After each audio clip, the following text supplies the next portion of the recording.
Hey guys, I just wanted to post a quick intro video. We just got our solar panels installed today, as well as our Powerwall, single Powerwall.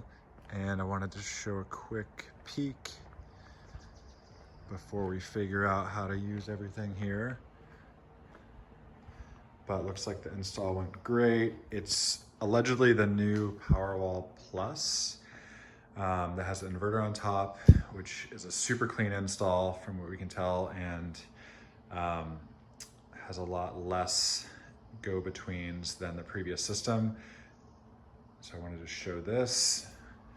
I show this is the main panel. Really clean installation on top of here. And should give you guys the full picture.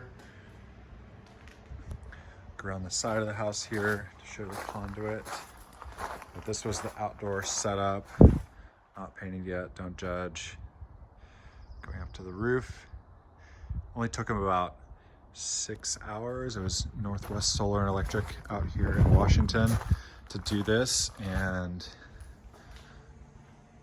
yeah, really happy with it so far. Has not been inspected or fully activated yet. So we're just waiting for it to charge with the solar, and then we're gonna pop it off and wait for